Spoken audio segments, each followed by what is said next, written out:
네, 성령 인도입니다.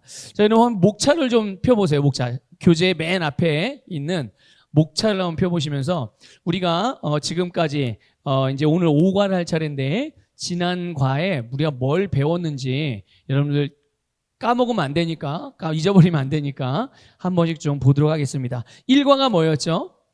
네, 진리가 너희를 자유케 하리라. 자, 2과는요? 네, 성경의 맥. 3과는요?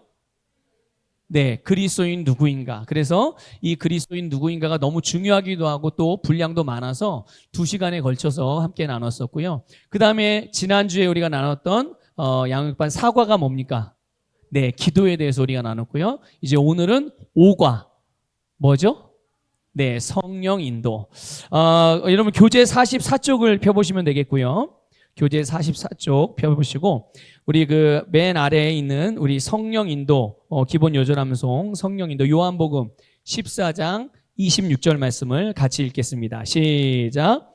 보혜사 곧 아버지께서 내 이름으로 보내실 성령 그가 너희에게 모든 것을 가르치고 내가 너희에게 말한 모든 것을 생각나게 하리라. 아멘.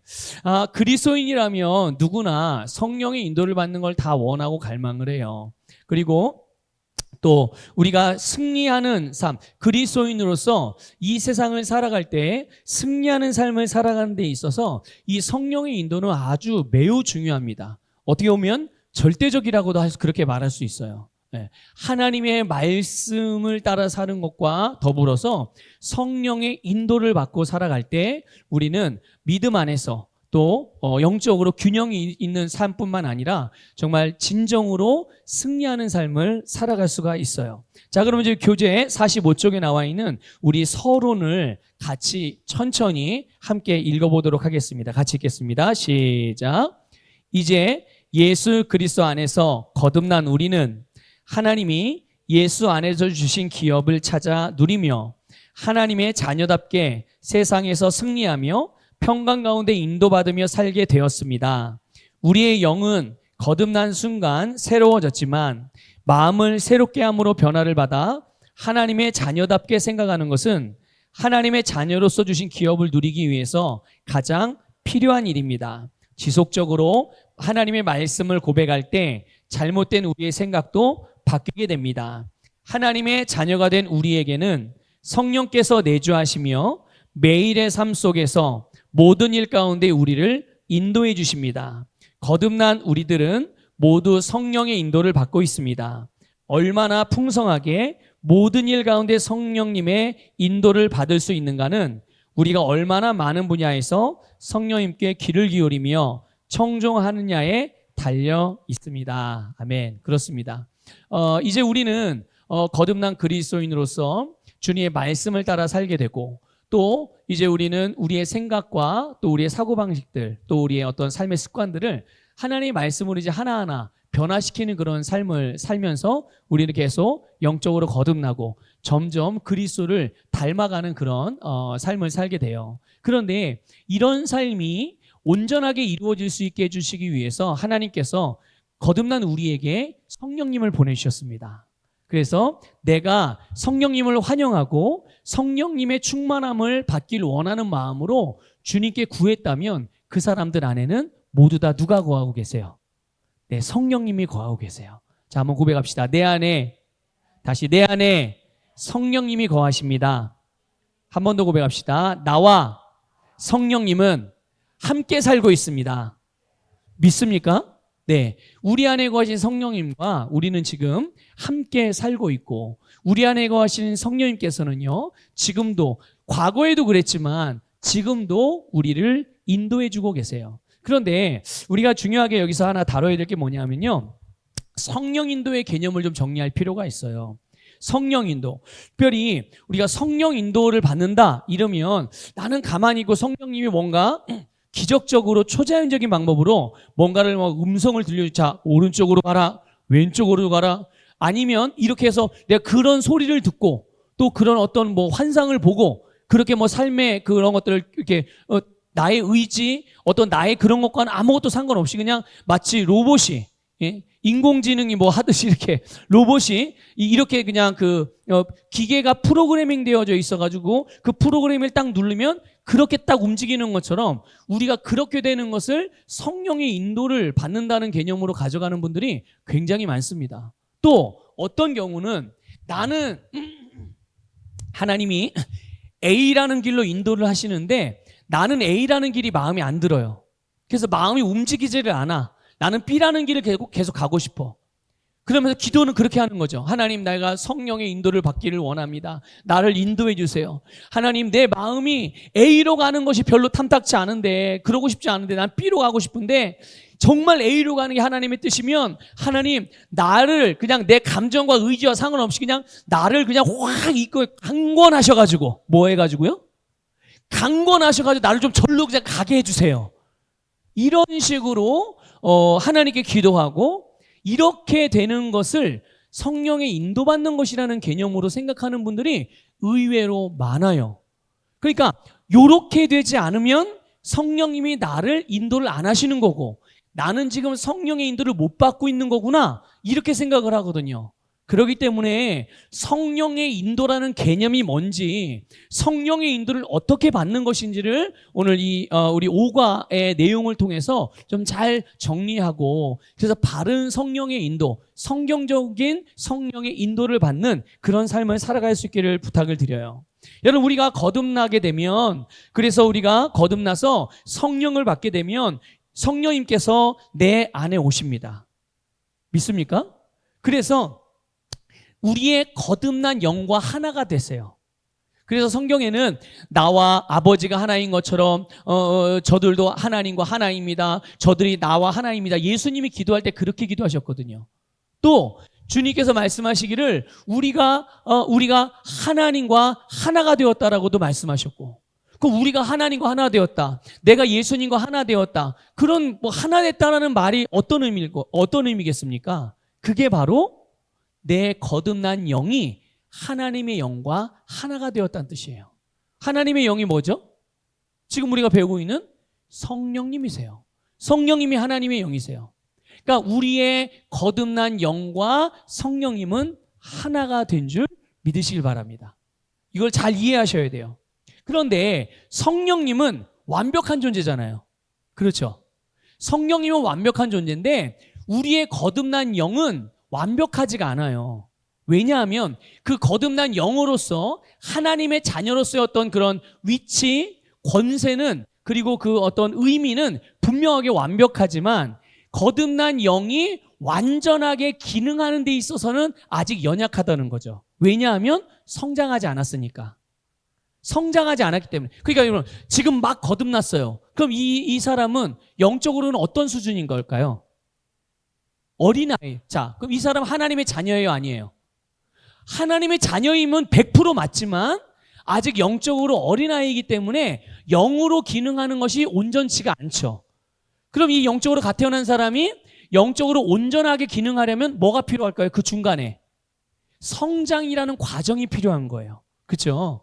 영의 양식을 잘 먹고 영의 교육을 잘 받고 영에 필요한 지도를 잘 받고 가르침을 잘 받고 그렇게 했을 때 우리의 거듭난 영이 점점 성장해서 성장할수록 온전하게 기능할 수가 있는 거예요. 자, 우리가 거듭나서 성령님이 우리 안에 오셨을 때 우리와 하나가 되셨을 때 성령님은 완전한 존재이시기 때문에 우리를 언제나 가장 좋은 길로 인도하신단 말이죠. 그런데 우리의 거듭난 영은 완전해요, 완전하지가 않아요. 아직 완전하게 기능을 못하는 거예요.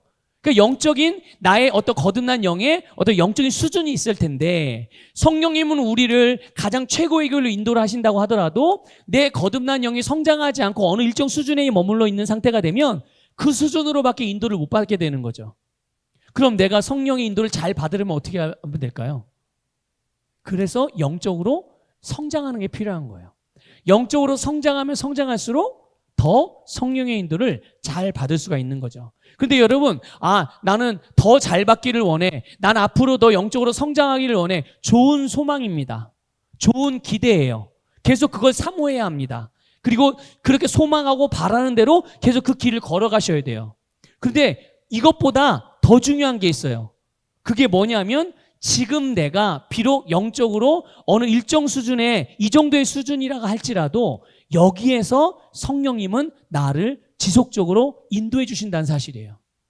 내가 영적으로 이만큼 성장하지 않았어도 지금 현재 나의 수준에 맞게 성령님이 나를 인도해 주고 계시기 때문에 여러분, 내가 이만큼 이런 모습으로 성령의 인도를 받지 못하니까 나는 부족하구나, 나는 연약하구나 이렇게 생각할 게 아니라 지금 나의 수준에서 성령님이 내 수준으로까지 내려오셔서 나를 그럼에도 불구하고 계속 인도해 주시기 때문에 지금 현재 내가 성령의 인도를 받는 것이 더 중요하다. 그래서 내가 지금 성령의 인도를 받는 것이 가장 중요하고 그 다음에 중요한 것이 앞으로 이 성령의 인도를 받아서 내가 얼마나 더 영적으로 성장해서 얼마나 더 성령으로 인도를 더 잘 받게 될지 이걸 계속 바라보고 그 길로 나아가야 된다는 것이죠. 자, 그러면 성령의 인도를 받는다는 말은 뭐냐면요, 우리가 말씀과 믿음의 영역에서 기능한다는 뜻이에요. 다시 말씀드릴게요. 나는 성령의 인도를 지금 잘 받고 있습니다. 나는 지금 성령께서 나를 인도해 주셔서 제가 그 성령의 인도를 잘 따라가고 있습니다. 나는 그렇게 되기를 원합니다. 이렇게 말할 때 그 의미가 뭐냐면, 성령의 인도를 받는다는 의미가 뭐냐면 내가 믿음과 말씀 안에서 기능하고 있다는 뜻이에요. 성령님은 우리를 말씀대로 인도하시니까 내가 성령의 인도를 받는다는 것은 결국 내 삶이 말씀과 믿음 안에서 계속 사라지고 그렇게 기능하고 있게 되는 것이죠. 그래서 내 거듭난 영 안에서 역사하시는 성령님을 통해서, 그 성령님을 통해서 내 영의 인도를 받는 것이죠. 우리의 거듭난 영이 성령의 인도를 받아서 그 거듭난 영이 내 혼을 통과하고 내 몸을 통과해서, 그래서 이 영적인 영향력을 내 생각과 내 몸에 계속 차고 넘치게, 그러면 상대적으로 우리의 육신의 영향력이라든지 내가 이 감각적인 혼적인 영향력이 줄어든다는 얘기일까요? 커진다는 얘기일까요? 줄어든다는 얘기겠죠. 그렇죠? 혼적인 영역과 육신적인 영역이 줄어드는 거예요. 반면에 어떤 영역이 강화되는 겁니까? 내 영, 내 거듭난 영.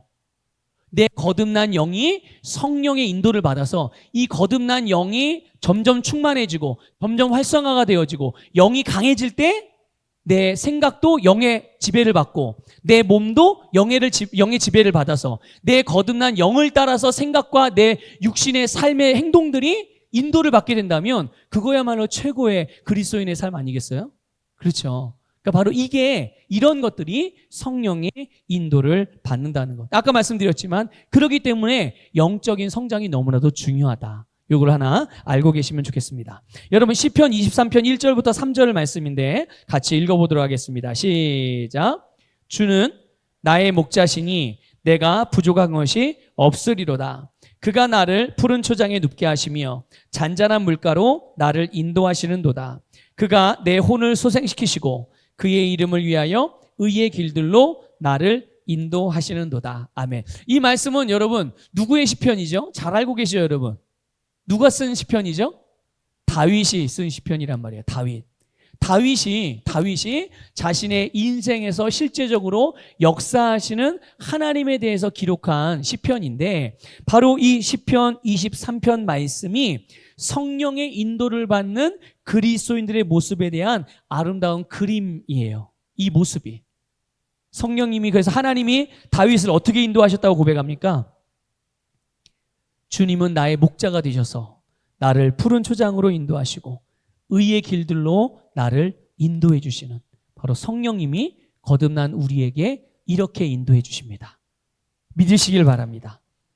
그런데 아까도 말씀드렸지만 성령의 인도를 잘 받는 법, 성령의 인도를 받는 지름길, 성령의 인도를 받는 특별한 비법, 여러분 이런 건 없어요. 어디서 그런 얘기 한다면 여러분 너무 혹하지 마십시오. 성령의 인도를 가장 잘 받는 비법이 있다면 그건 딱 하나, 바로 영의 성장입니다. 영적인 성장만이 성령의 인도를 가장 잘 받는 탁월한 방법이에요. 여러분 이 부분을 잘 기억하십시오. 자, 그러면 이제 우리가 성령 인도의 열쇠를 좀 볼 건데요. 45쪽의 중간에 있습니다. 성령 인도의 열쇠. 여러분, 성령 인도를 잘 받는 우리가 심령을 준비하기 위해서 우리가 알아야 될 핵심적인 내용들이 있어요. 우리가 간단하게 볼 건데 시간이 많지 않으니까 여러분 잘 따라오시기를 바랍니다. 먼저 첫 번째 읽어보겠습니다. 시작. 성령님께서는 우리가 맡기는 만큼만 인도하신다. 여러분 이걸 항상 잘 기억하셔야 돼요. 성령님의 인도를 받는 데 있어서 내가 알고 있어야 될 기본적인 영적인 지식이 뭘까? 그 중에 첫 번째가 성령님은 우리가 맡기는 만큼만 인도를 하시는구나. 자, 잠언 3장 5절부터 7절 읽습니다. 시작.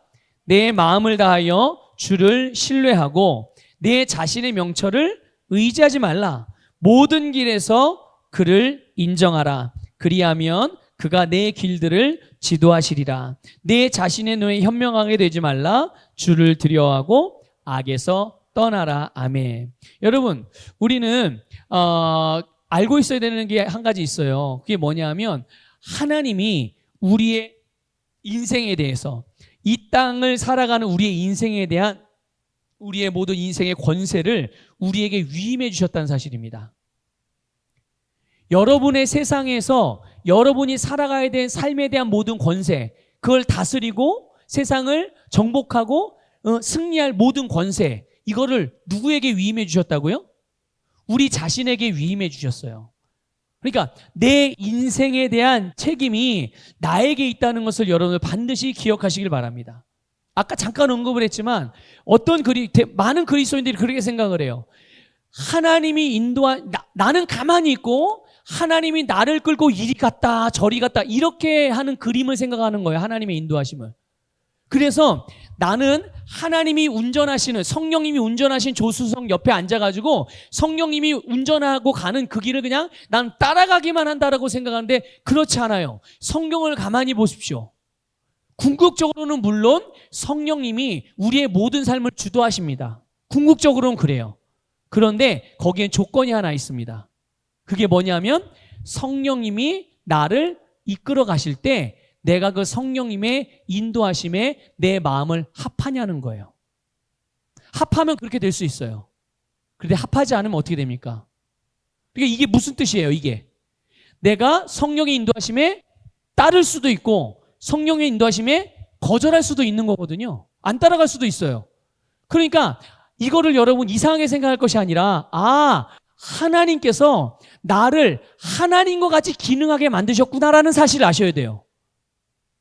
하나님이 우리의 생각도 무시하시고 우리의 감정도 무시하시고 우리의 의지도 무시하시는 분이 아니세요.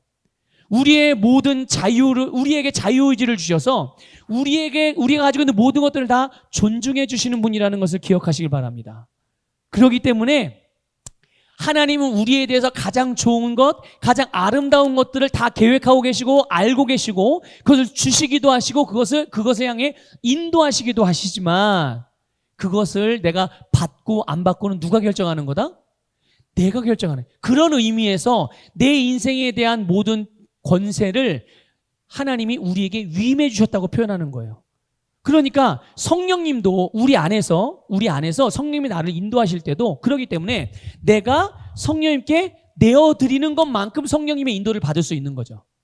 아무리 성령님이 내 인생의 모든 것을 인도하려고 해도 내가 어느 한 부분만 내어주고 나머지는 내가 할래요, 내가 하고 싶은 대로 할래요 이러면 우리는 내가 내어드린 것만큼만 성령의 인도를 받을 수 있는 거예요. 그러니까 이 부분을 잘 그럼 우리는 어떻게 해야 되겠어요? 얼만큼 주님께, 성령님께 내 삶에 얼만큼을 내어드려야 되겠습니까? 그렇죠. 여러분의 인생의 모든 영역을 다 성령의 인도를 받기를 원하세요? 그렇다면 다 맡겨드리면 됩니다. 다 맡겨드리시기를 축복합니다. 그래서 다 성령의 인도를 받으십시오. 그럼 어떤 영역에서도 절대로 실패하거나 뒤처지거나 모자람이 있는 영역들이 없어지게 될 거예요. 모든 삶에서 승리하게 될 줄 믿습니다. 자, 두 번째 읽겠습니다. 시작. 우리는 모두 성령의 인도를 받을 수 있다. 아멘. 자, 일단 말씀을 좀 먼저 읽어볼게요. 요한복음 10장 27절 읽습니다. 시작. 내 양들은 내 음성을 들으며 나는 그들을 알고 그들은 나를 따르느니라. 로마서 8장 14절 읽습니다. 시작. 무릇 하나님의 영으로 인도함을 받는 이들은 곧 하나님의 아들들이니라. 아멘. 자, 보세요. 여러분 반드시 기억하고 계셔야 돼요. 우리는 모두 성령의 인도를 받을 수 있다, 없다? 있다. 이유가 있어요.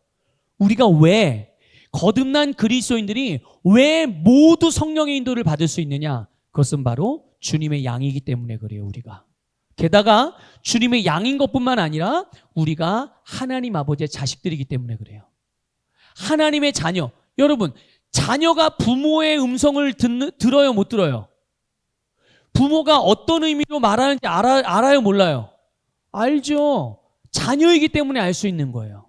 그러니까 우리가 예수 믿고 거듭난 하나님의 자녀라면 우리는 다 하나님의 영이신 성령의 인도를 다 받을 수 있어요. 여러분 이거를 명심하셔야 됩니다. 이걸 꼭 명심하셔야 돼요.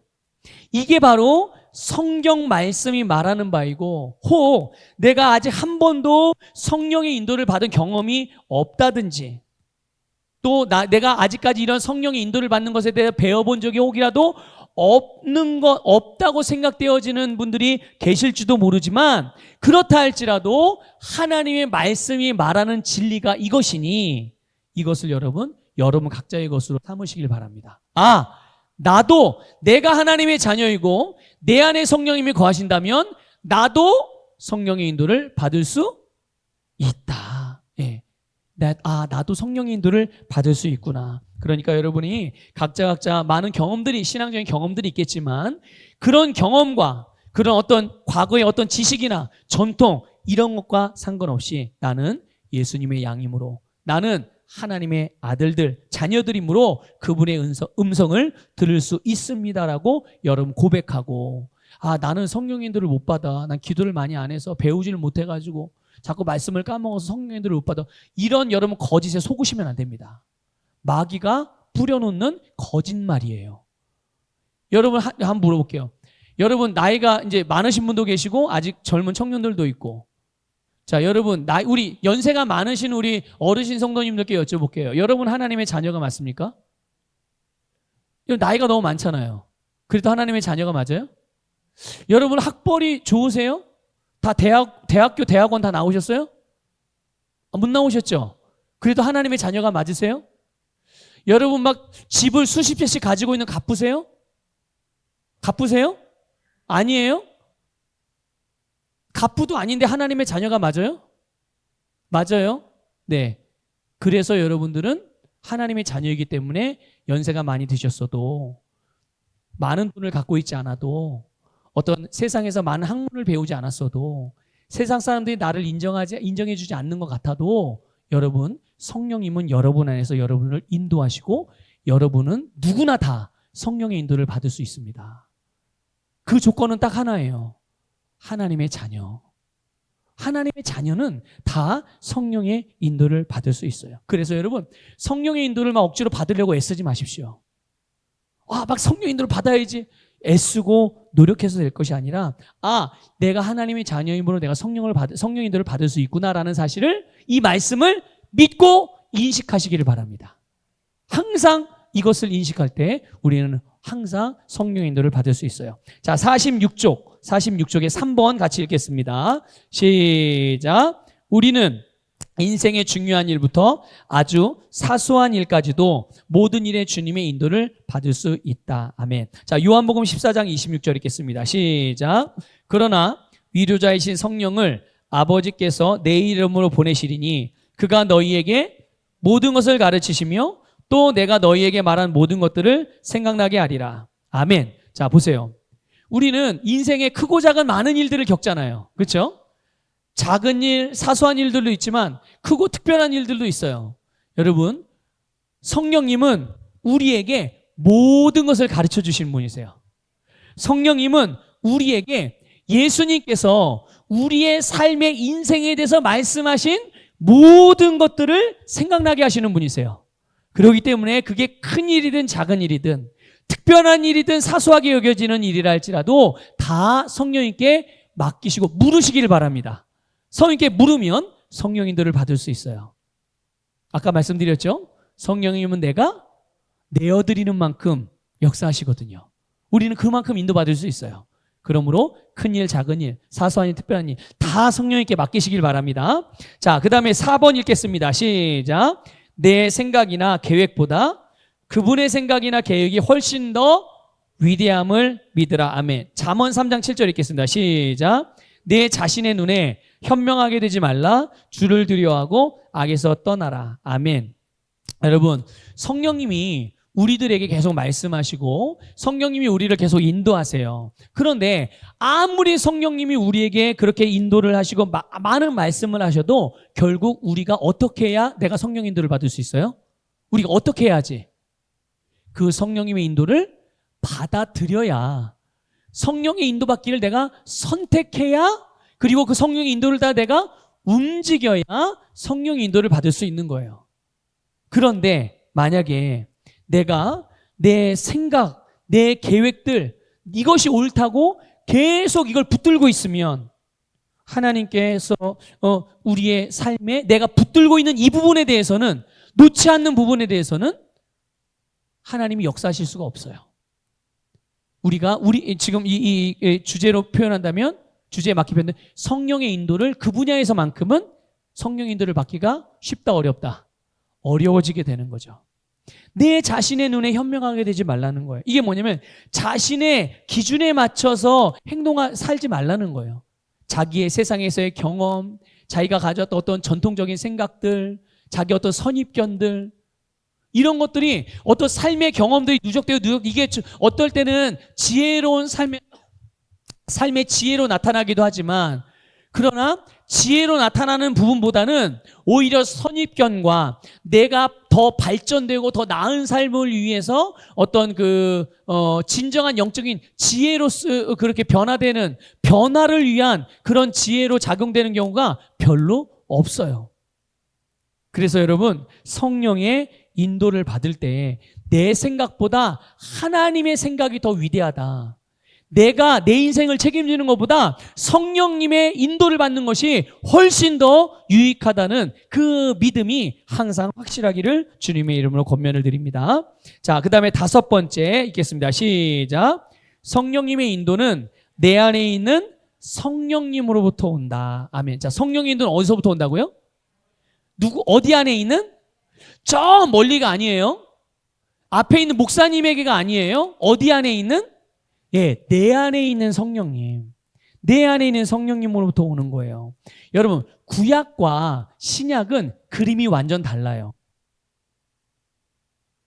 구약의 성도들은 본성이 어떤 본성입니까? 죄인의 본성이에요. 아직 그들이 하나님의 말씀을 따른다고 하더라도 그들은 거듭난 사람들이에요, 거듭나지 않은 사람들이에요.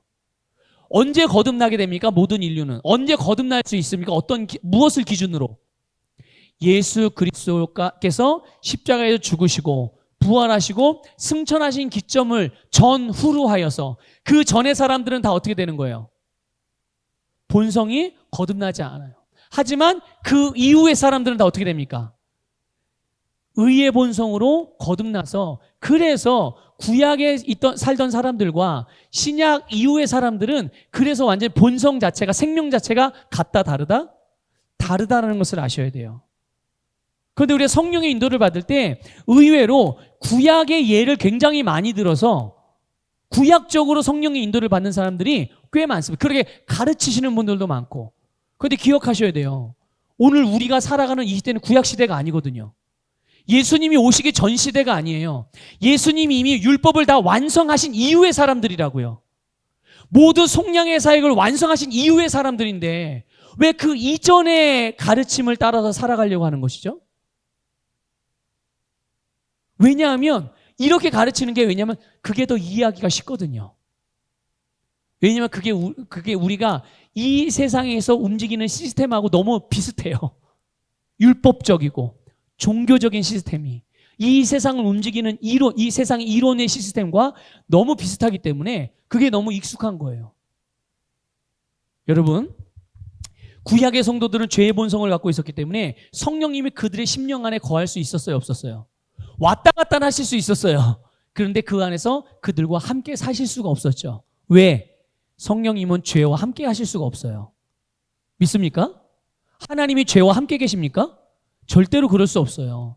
그러니까 그들 속에는 들어가지 못해요. 그러니까 어떻게 합니까? 그래서 구약의 성도들은 어떻게? 그들은 내적인 증거로서의 성령의 음성을 분별하거나 따를 수 있는 능력이 없었단 말이죠. 그래서 하나님이 그들을 인도하실 때 어떻게 인도하셨냐면 외부에서 역사하시는 성령의 인도, 하나님의 영의 인도, 보여주고 귀로 들리고 이런 감각적인 부분들을 통해서 하나님이 구약의 성도들을 그렇게 인도를 하셨죠. 그런데 예수님의 이 속량의 사역이 완성된 이후에는 성령님을 우리에게 선물로 주셨단 말이죠. 거듭난 우리에게. 믿습니까? 이 성령님이 구약의 성도들 안에서는 성령님이 그들 안에 들어가서 함께 거할 수 없었지만 이제 예수를 믿고 거듭난 우리 안에는 어떻게 됐어요? 성령님이 들어와 계세요. 그러니까 내 안에 우리를 인도하시는 성령님이 거하시고 계시기 때문에 우리는 밖으로부터 어떤 표적들이나 현상을 따르는 게 아니라 우리 안에 거하시는 성령의 인도를 따라서 우리가 영을 통해서 인도를 받을 수 있게 된 것입니다. 여러분 이것을 잘 이해하시고 잘 기억하시길 바라요. 내 안에 계신 성령님께서 나를 내 안에서 내 영을 통해서 인도를 하시는 거구나. 이렇게 여러분들 기억하시길 바랍니다. 그러니까 사실 제비 뽑기는 어느 시대 방법입니까? 구약시대 방법인 거예요. 구약시대. 하나님의 뜻을 알지 못하니까 외부적으로 어떤 현상적인 것 아니면 뭔가 벌어진 일의 결과를 보고 확인하고 나서 이게 주님의 뜻이구나 이렇게 확인하는 거죠. 그런데 신약에 사는 우리는 이제 A를 선택할지 B를 선택할지 A가 맞는 길인지 B가 맞는 길인지 내 안에 계신 성령님의 인도를 물으면 성령님이 우리에게 거기에 대한 마음을 주셔서 우리가 그렇게 선택할 수 있는 인도를 받을 수 있게 되는 거죠. 기드온이 하나님 앞에 기도했던 기도의 내용이 있잖아요. 양털로 인도받는 하나님, 양털이 젖으면 하나님이 인도하시는 줄 믿겠습니다. 아니 양털이 젖지 않고 땅만 젖으면 이것이 하나님의 뜻인 줄 알겠습니다. 이런 방식으로 인도를. 그래서 뭔가 하나님 앞에 어떤 조건을 걸고 하나님 이렇게 하면 이게 하나님의 뜻인 줄 알겠습니다. 이렇게 인도를 받으려고 하는 모습들. 근데 이게 사실 초신자 때는 영적으로 어린 아이들일 때는 이렇게 인도받는 경우들도 많이 있습니다. 하나님이 또 그렇게 인도해 주세요. 실제적으로. 영적으로 어린아이일 때는. 그런데 그런 이 방식이 지속적으로 역사하는 하나님의 온전하신 인도하시는 방식은 아니에요. 온전한 인도는 바로 우리 안에 거하시는 성령님의 인도를 받는 것입니다. 왜냐하면 보세요. 이렇게 기드온이 양털을 통해서 인도받는 이런 방식, 이러이러하면 하나님 이게 하나님의 뜻인 줄 알겠습니다. 이거는 결국은 결과를 내가 뭔가를 확인하고서 이게 하나님의 뜻인지 아닌지를 알게 된다는 거 아니에요. 눈으로 보고 귀로 듣고 뭔가를 확인해야. 근데 여러분 이것은 하나님이 인도하실 때 사용하시는 방법이기도 하지만 사탄도 우리를 속이기 위해서 사용하는 방법이기도 해요. 그래서 사탄도 우리에게 보여준단 말이죠. 이게 마치 하나님의 뜻인 것처럼. 그러면 현상이나 상황이나 이런 감각의 지식을 통해서 하나님의 인도를 받고자 하는 사람들은 마귀의 속임수인지도 모르고 이게 이렇게 됐으니까 그게 100% 하나님의 인도하심이구나, 성령의 인도하심이구나 하고 따라간단 말이죠. 그거를. 근데 이게 하나님의 인도하심이 아니라 마귀가 우리를 속이는 속임수였다면 여러분 어떻게 할 거예요? 예. 그런데 우리 안에 거하시는 성령의 인도하심은 여러분 절대로 우리가 속을 일이 없어요. 믿습니까? 그러니까 여러분 우리가 성령의 인도를 받을 때 우리가 이런 부분들이 있다는 것을 여러분들 기억하셔서 내 안에 계신 성령님으로부터 그 성령의 인도를 받을 수 있다는 것을 기억하시길 바랍니다. 자, 그 다음에 또 우리가 예언을 받는 경우도 있어요. 우리가 예언을 받는 경우라도 이 예언의 내용을 그대로 따라서 행해서는 안 돼요. 왜냐하면 누가 이게 예언의 은사가 있다든지 또 어떤 예언적인 메시지가 나올 수도 있잖아요. 그런 이 말씀을 들었을 때 그것을 들었을 때 내 영으로부터 내 안에 계신 성령님이 주는 그런 음성을 우리가 잘 귀 기울여서 그 예언을 잘 분별해야 돼요. 왜냐하면 누군가를 통해서 예언의 말씀을 듣게 될 때 결국 그 예언의 말씀은 그 사람의 수준을 통해서 하나님이 주시거든요. 그런데 만약에 그 사람이 자기의 수준으로 생각했다가 이걸 그냥 자기 수준대로 말해버리면 듣는 사람은 그것을 마치 그냥 액면 그대로 받아들이게 되는 거거든요. 근데 거기에는 다른 하나님 뭔가 주시는 메시지가 따로 있을 수 있는데 그것을 해석하는 과정 없이 그냥 그대로 받아들이면 크게 오해하거나 잘못된 선택을 할 수 있어요. 그래서 우리가 우리 안에 계신 성령님의 인도를 따라서 잘 분별해야 될 필요가 있는 것입니다. 자, 우리가 성령 인도의 열쇠 6번째 같이 읽겠습니다. 시작. 성령님의 인도는 하나님의 사인을 보고 내가 결정하는 것이다. 그렇죠. 성령님의 인도는 하나님이 우리에게 뭔가 사인을 신호를 주시는 거거든요. 근데 그 신호를 보고 내가 선택할지 말지, 내가 갈지 안 갈지 누가 선택하는 거예요? 예, 내가 선택하는. 그걸 꼭 기억하셔야 돼요. 여러분 조금 이거 교재에 보면 사도행전 16장 6절 이하의 말씀의 내용이 나와요. 그게 무슨 내용이냐면요. 사도 바울이 아시아 쪽으로 마음을 정해서 전도여행을 가려고 했어요. 그런데 길이 막힌 거예요. 아시아로 전도여행을 떠나려고 하다가 길이 막혀서 이제 어디로 그럼 가야 되는지 하나님께 기도하면서 성령의 인도를 받는 거예요. 어디로 가야 될까요, 주님? 근데 환상을 하나 보게 됩니다. 어떤 환상을 보게 되냐면 마게도니아 사람들이 와가지고 와서 우리를 도와주십시오라는 그런 환상을 보게 돼요. 그때 바울이 즉시 거기로 가려고 했어요. 그런데 중요한 건 뭡니까? 바울이 이렇게 환상을 본 후에 하나님께서 주신 사인이구나라는 것을 알아봤고 알아차렸고 그래서 그 하나님이 주신 신호를 어떻게 한 거예요? 본인이 네, 받아들인 거예요. 그래서 즉시 그렇게 마게도니아로 가서 복음을 증거할 수가 있었던 것이죠. 그래서 성령의 인도를 따라 또 성령의 인도를 받는 것, 성령의 인도를 따라 행한다는 것은 막연히 그냥 하나님께서 막 정하신 대로 뭐 상황이 이루어지기를, 뭐가 환경이 바뀌기를 기다리고 있는 것이 아니라 하나님의 신호를 따라서 하나님이 주신 어떤 인도를 따라서 이게 하나님의 인도구나라는 부분들을 믿음으로 취해서 그렇게 선택하는 그것이 성령의 인도를 받는 거예요. 자, 성령의 인도를 받는 열쇠 우리 47쪽에 나와 있는 47쪽에 7번째 같이 읽겠습니다. 7번 시작.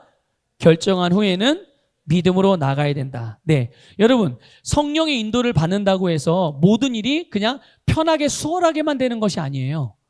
성령의 인도를 받았다고 하더라도 때로는 어려움이 있을 수 있고 때로는 불미스러운 일들이 있을 수 있는 거예요. 그러나 그것이 성령께서 지금 나를 인도하시는 부분이고 이것이 하나님의 뜻이라는 부분이 방향이라는 부분이 확실하다면 어떤 어려움이나 장애물과 버거움이 있다고 할지라도 계속 믿음으로 전진해 나가시길 바랍니다.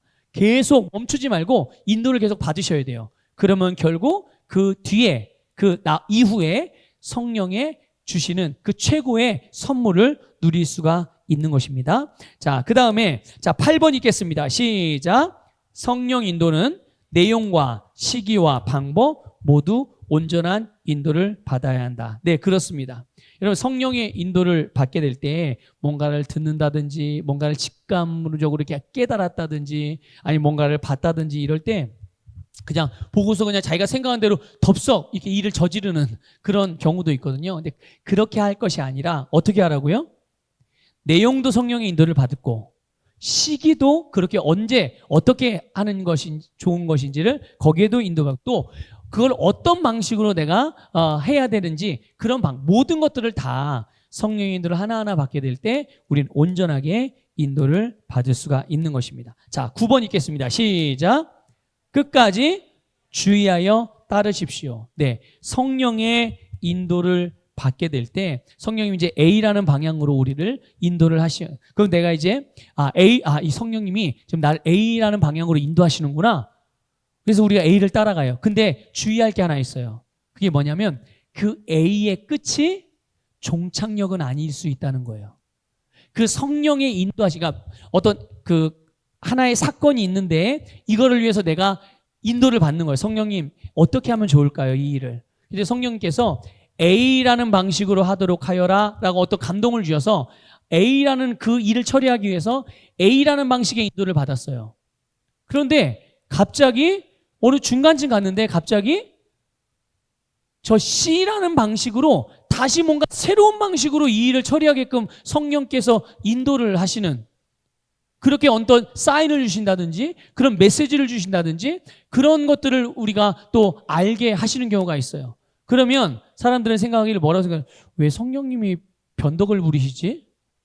내가 처음부터 성령 인도를 잘못 받았나? 이렇게 오해할 수 있거든요. 그런데 우리가 어떤 하나의 사건을 어떤 하나의 일을 처리하고 또 그 일에 대한 인도를 받게 될 때, 지금 성령님이 나를 A라는 방식으로 인도를 하여도, A라는 내용으로 인도를 하여도 이 A라는 방식 자체가 종착역이 아니라는 거예요. A로 갔다가 B로 갔다가, 그래서 결국은 이 일을 이루시는 경우도 있고, B로 갔다 다시 C로 갔다가 한참 있다 또 A로 다시 왔다가 이렇게 또 그 일을 처리하는 경우도 있다는 것이죠. 그러니까 우리는 모든 삶의 어떤 여정들을 인도를 받게 될 때 수시로 성령의 인도를 받아서 그렇게 잘 온전하게. 그래서 여러분, 하나님은 여러분 절대로 신실하신 분이십니다. 변덕 부리시는 분이 아니세요.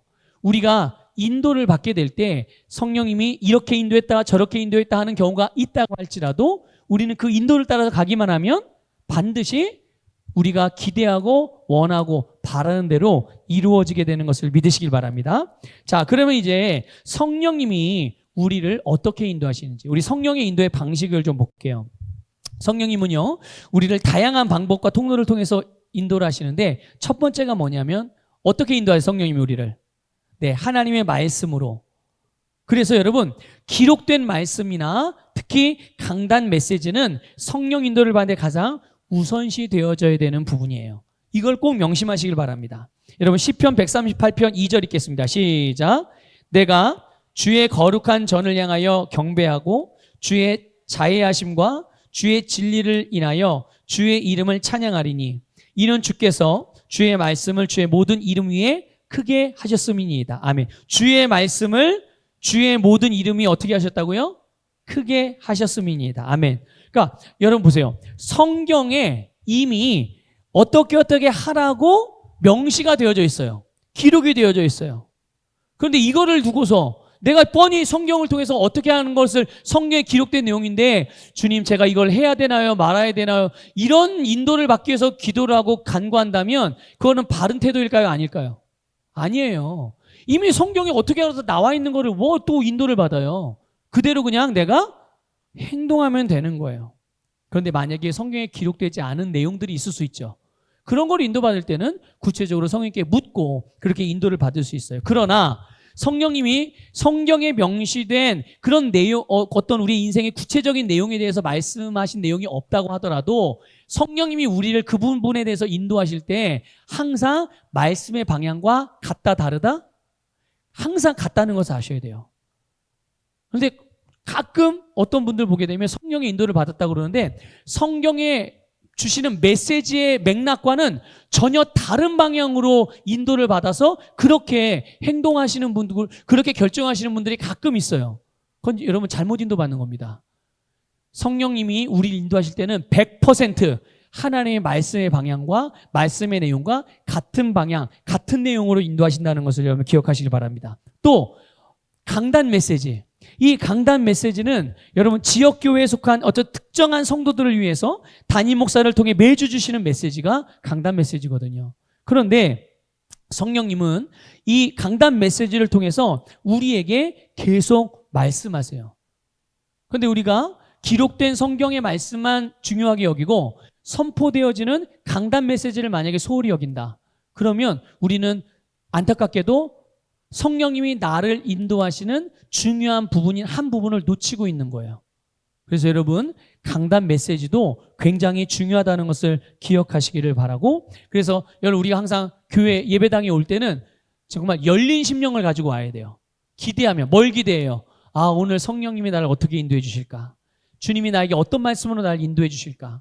여러분 기대하며 오실 수 있기를 바라요. 그리고 한 가지만 더 말씀을 드리면 어떤 특정한 교회, 아니 특정한 어떤 그 목회자들 또 특정한 성도에 대해서 부정적이거나 또 안 좋은 그런 선입견, 그런 인식 때문에 교회를 안 다니는 사람들이 있어요. 강단 메시지를 안 듣는, 본인이 속해 있는 공동체의 강단 메시지를 안 듣고 혼자 신앙생활하고 혼자 기도하고 혼자 그렇게 믿음을 유지하려고 하는 이들이 있거든요. 그런데 여러분, 이것은 굉장히 위험한 일입니다. 굉장히 영적으로 위험한 일이에요. 그래서 성령의 인도를 위해서 최우선이 되는 기록된 말씀과 강단 메시지를 놓치고서는 성령의 인도를 제대로 받을 수 없어요.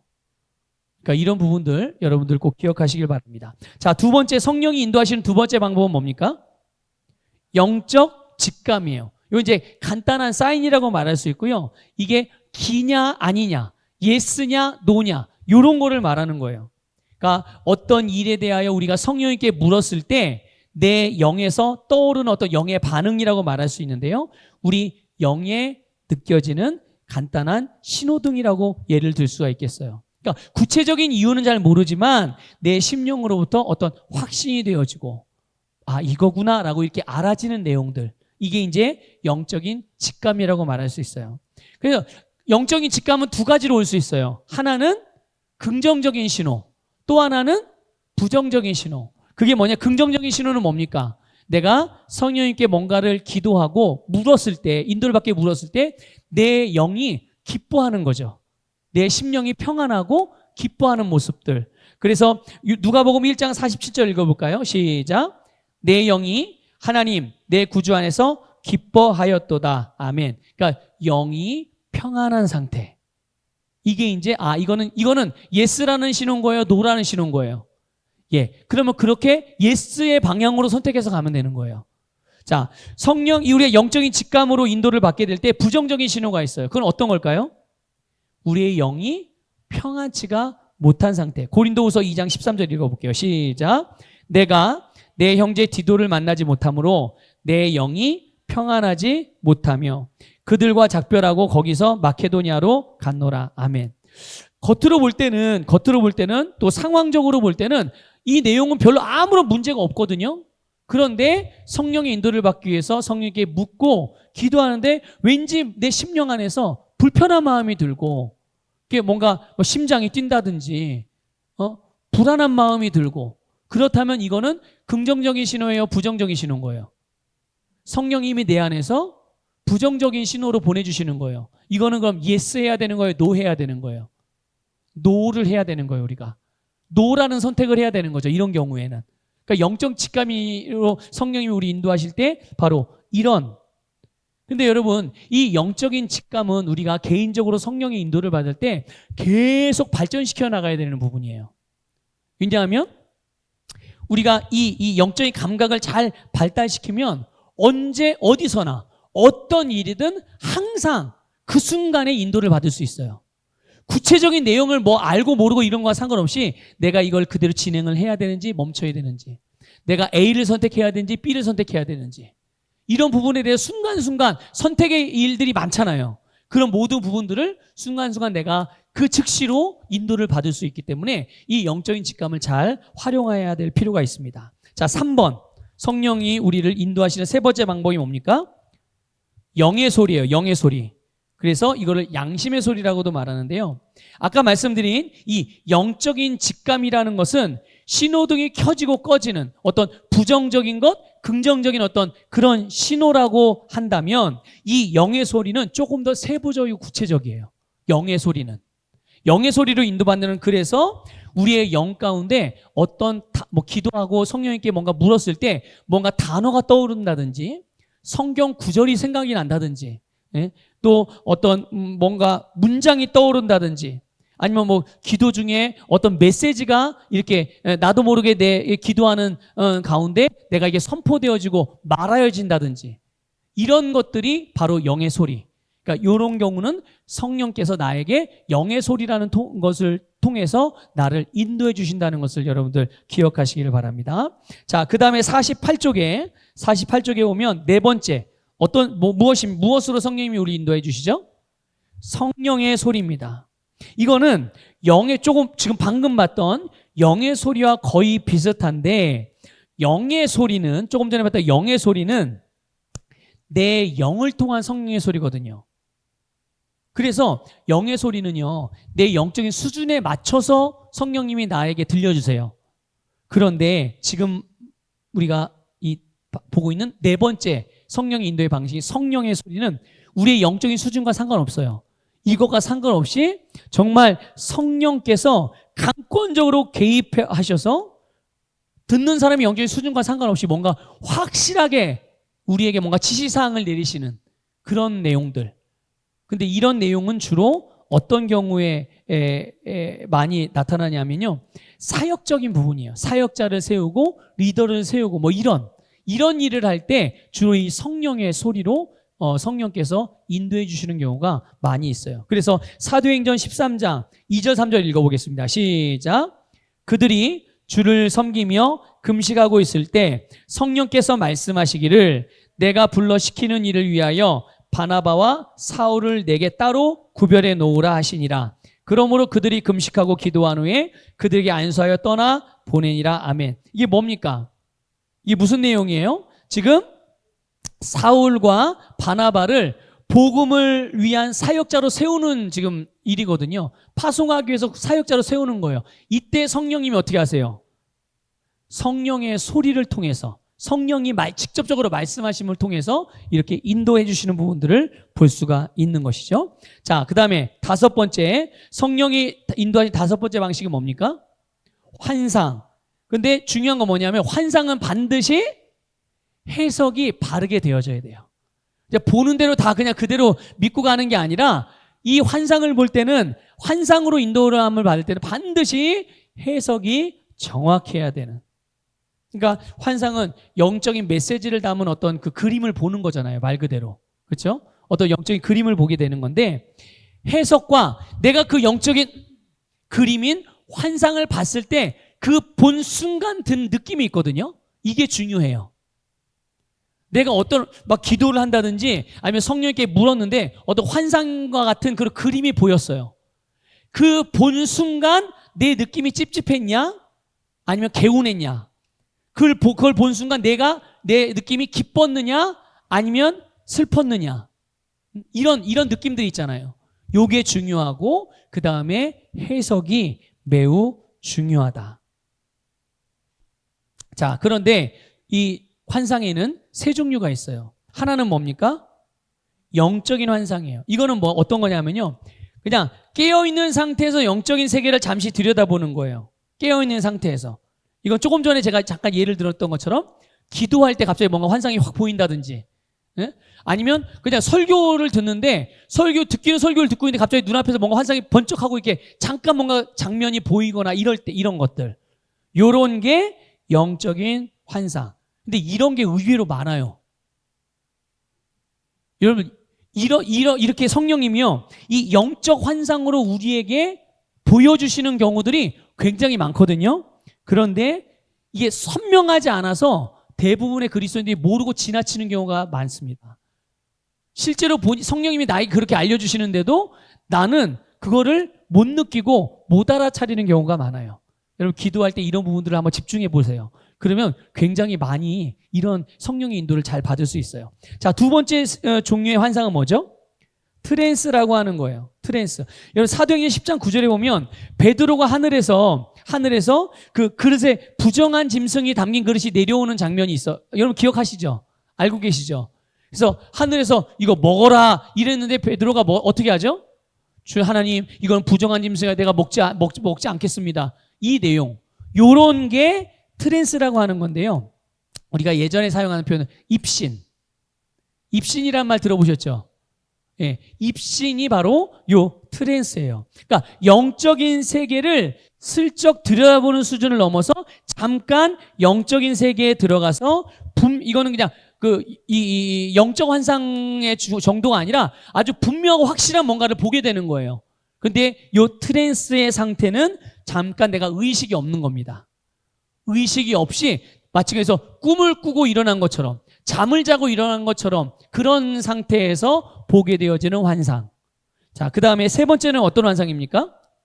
열린 환상이에요. 요거는요, 그냥 눈을 뜬 상태에서, 그러니까 오감이 온전한 상태에서 성령님의 강권적인 개입으로 보게 되어지는 환상. 이게 이제 성경에선 이 부분을 어디에서 볼 수가 있냐면요. 그 스데반 집사님이 돌에 맞아 죽기 전에 예수님이 하나님의 우편에 서신 것을 보게 됩니다. 이게 이제 바로 열린 환상. 그냥 모든 오감이 다 살아있는데 너무나 분명하고 확실한 그림이 그냥 너무 선명하게 보이는 거예요. 아주 구체적으로. 요게 열린 환상. 자, 그 다음에 이제 성령님이 우리 인도하시는 6번째 방법이 뭡니까? 예언이에요. 또 예언도 환상과 마찬가지로 무조건 받아들이는 것이 아니라 반드시 분별해야 된다. 그런데 여러분, 이 예언이란 그 성령의 인도의 방식도 넓게 보면 그 성령의 감동으로 말미암아 선포되는 모든 말이 다 예언이라고 말할 수가 있어요. 예언에는 보통 두 가지 종류가 있거든요. 하나는 선지자적인 예언이 있어요. 그러니까 선지자의 부르심을 받은 사람들이 어떤 미래적이고 국가적이고 아주 굉장히 그 광범위한 내용들에 대한 그런 시대적인 예언들 있잖아요. 이런 건 이제 선지자적인 예언이라고 말할 수 있어요. 이건 선지자의 직분으로 부름받은 사람들을 통해서 그런 선포되어지는 그런 예언들이죠. 그런데 이게 이제 사도행전 11장 28절 이하에 나오는 아가보 선지자를 통해서 주어지는 메시지예요. 이런 게 이제 소위 말하는 선지자적인 예언인 것이죠. 그래서 그 나라에 있을 정말 큰 흉년에 대한 예언이잖아요. 큰 흉년에 대한 예언. 이런 것들. 그런데 고린도전서 14장 31절에 보면, 자, 한번 이 부분 읽어볼게요. 이거 교재는 없는데 같이 읽어보겠습니다. 시작. 너희는 다 모든 사람으로 배우게 하고 모든 사람으로 권면을 받게 하기 위하여 하나씩 예언할 수 있느니라 하면, 권면을 받게 하기 위하여, 그러니까 권면의 말씀으로서의 예언이 있어요. 이거는 뭐냐 하면 바로 모든 그리스도인들이 하나님의 말씀으로 누군가 다른 성도들에게 권면해주는 하나님의 말씀, 이것도 예언의 범주에 들어가게 되는데, 중요한 건 뭡니까?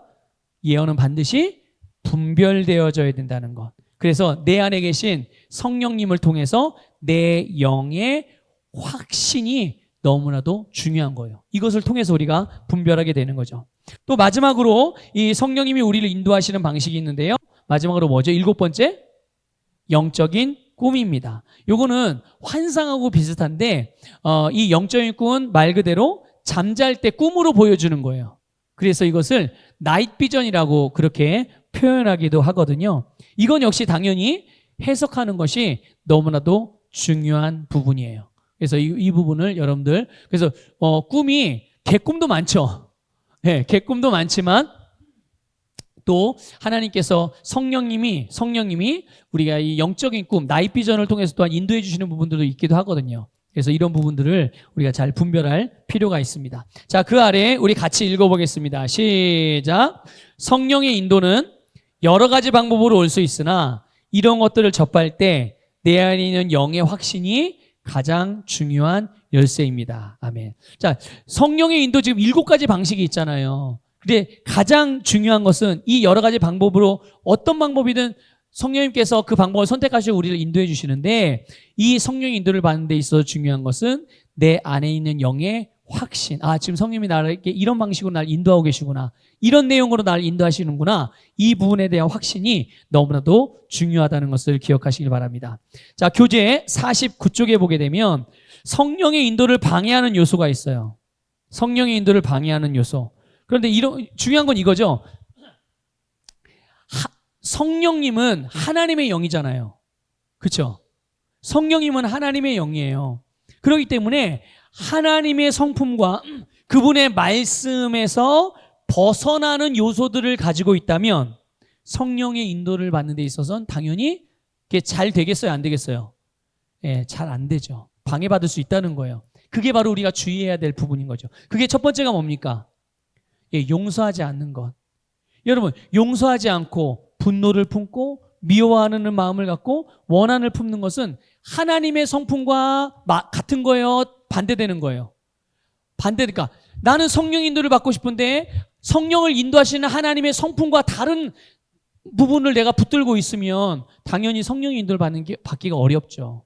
그러니까 우리가 용서하지 않는 마음들은 빨리빨리 예수님의 이름으로 제거할 필요가 있습니다. 자, 그 다음에 두 번째는 뭡니까? 서로 사랑하지 않는. 이것도 마찬가지죠. 사랑하지 않는 것은 하나님의 본성과 같아요, 달라요? 다르죠. 거듭난 우리의 본성은요. 우리는 미움의 본성입니까? 사랑의 본성입니까? 사랑의 본성인데 사랑하고자 하는 마음이 없어? 사랑을 안 하려고 해요? 그러면 이건 하나님의 성품과는 반대되는 것을 내가 자꾸만 선택하고 붙들고 있기 때문에 성령의 인도를 받기가 어려워지는 겁니다. 자, 그 다음에 또 세 번째는 뭐죠? 회개하지 않은 죄로부터 오는 정죄감이에요. 여러분, 죄를 지었으면 어떻게 해야 돼요? 회개하고 돌이켜야 되는 거예요. 그런데 죄를 지어놓고 뭔가 윤리 도덕적인 생각이나 체면이나 왠지 하나님 앞에 자꾸만 똑같은 죄를 범하고 회개하는 것을 보니 내가 너무 하나님 앞에 면목이 없어서 회개는 하지 않고 정죄감을 갖고 스스로 죄책감을 갖고 계속 그 상태로 머물러 있으면 이 사람은 성령의 인도를 받기 어려워요. 왜 그렇습니까? 예? 당연히 회개하지 않고 죄를 품고 있기 때문이기도 하지만 그렇기도 하지만 결국 이 죄의식, 정죄감이 여러분 하나님의 인도를 받는 것들을 제한하는 것이에요.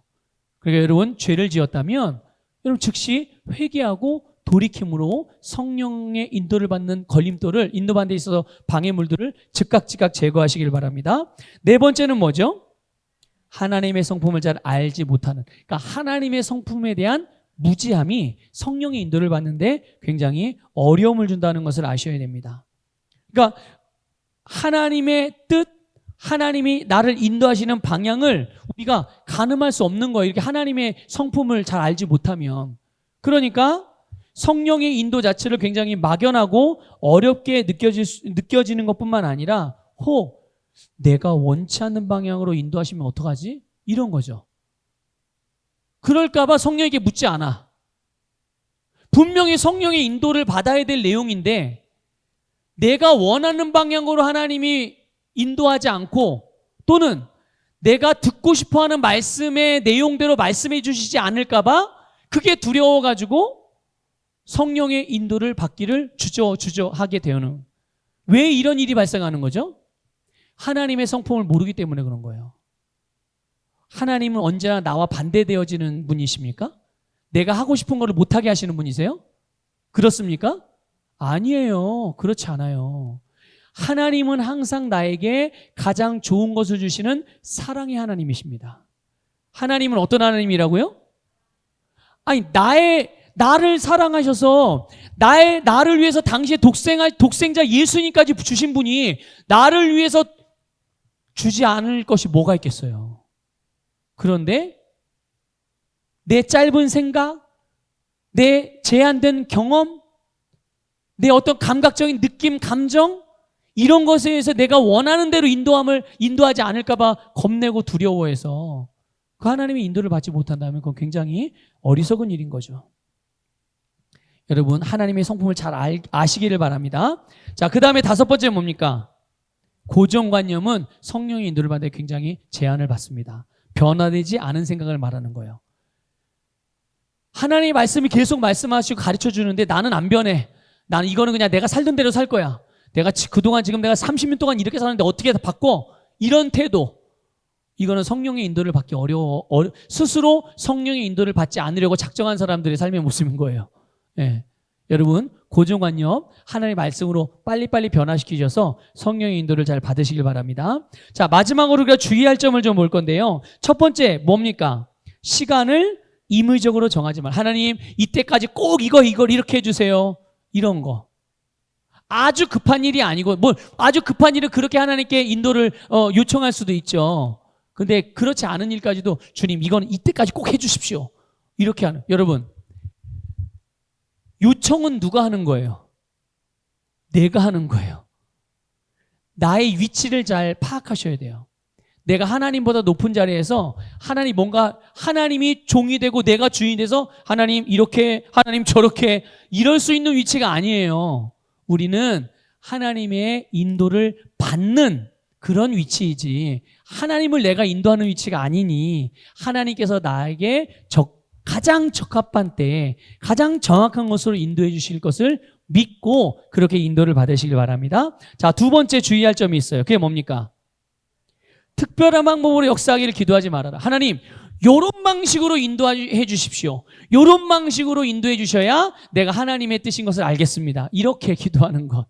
이런 기대하지 마시고, 이런 방법으로 접근하지 마시고, 하나님의 성령의 나에게 가장 좋은 것을 가장 잘 하시는 성령님께서 나에게 가장 정확하게 인도해 주시기를 원합니다. 이렇게 여러분 인도를 받으시면 되겠어요. 자, 세 번째는 뭡니까? 중요한 일일수록 충분히 여유를 가지고 확실한 응답을 받을 때까지 기다려라. 여러분, 우리가 중요하게 생각하는 일은 하나님도 동일하게 중요하게 여기십니다. 그거 아셔야 돼요, 여러분. 나만 중요하게 여기고 하나님은 아무렇지도 않은 대수롭지 않게 여기는 그런 분이 아니세요. 내가 중요하게 여기는 것은 하나님도 중요하게 여기시거든요. 그러니까 당연히 중요하게 여기시면 당연히 그 일을 어떻게 인도해 주시겠어요? 그냥 막 인도해 주시겠어요? 신중하게 인도해 주시겠어요? 당연히 신중하게 인도하시죠. 그렇기 때문에 여러분, 중요한 일일수록 우리가 신중하게 정말 인도를 처음부터 끝까지 잘 받으시기를 바랍니다. 자, 우리 그 아래 이제 마무리 함께 읽도록 하겠습니다. 시작. 하나님이 주신 모든 기업은 우리가 믿음으로 누릴 수 있으며 그 믿음은 작은 것으로부터 하며 점점 크게 자라 후에는 더욱 풍성히 누리게 됩니다. 성령께서 우리 각자에게 내주하시는 이유 중 하나는 우리를 그와 같이 버려두지 아니하고 인도하기 위해서입니다. 성령으로 인도함을 받는 것은 하나님의 자녀인 우리에게 주어진 특권입니다. 또한 우리 모두는 성령의 인도를 받을 수 있습니다.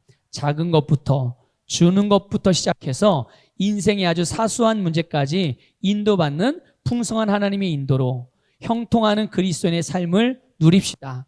주님과 친밀히 교제하라. 당신이 중요한 결정을 주님께 꼭 의논하고 결정한다면 그분도 당신에게 중요한 일을 당신께 말하지 않고 행하지 않으실 것입니다. 아멘. 네, 여러분, 내가 성령의 인도를 받는 데 있어서 때로는 실수할 수도 있죠. 그런데 잘못될까봐 여러분 두려워해서 성령의 인도를 받는 일을 주저하지 마십시오. 실수해도 됩니다. 실수해도 돼요. 하나님이 그거 아시겠어요? 모르시겠어요? 아세요. 하지만 중요한 건 이거죠. 내가 왜 그런 선택을 했는지, 왜 그런 결정을 했는지, 내가 성령님의 인도를 받고자 해서 그런 선택을 한 거잖아요. 그런데 그럴 때는, 그런 과정에 있을 때는, 그런 의도로 했다면 성령님은 그런 우리를 정죄하지 판단하지 않으세요. 벌 주시지 않으신다고요. 성령님은 우리가 더 성령의 인도를 잘 받을 수 있도록 우리를 더욱 분명하고 확실한 방식으로 인도해 주실 줄 믿습니다. 그래서 여러분의 모든 삶을 잘 성령으로 인도받으시기를 부탁을 드립니다. 여러분, 그 교재 52쪽을 좀 펴볼게요. 교재 52쪽에 보면 그 중간에 6번이 있어요. 성령 인도의 확신. 찾으셨어요? 자, 교재 52쪽에 중간에 6번 성령 인도의 확신. 우리 다 같이 믿음으로 고백하겠습니다. 시작. 나는 주님의 양임으로 주님의 음성을 들을 수 있습니다. 주님은 오늘도 내 안에 계셔서 내가 맡기고 내놓는 모든 일에 나를 여러 가지 방법으로 인도하십니다. 나는 내 삶의 더 많은 부분을 주님께 맡기고 인도받음으로 더 풍성한 그리스도인의 삶을 누려갑니다. 아멘.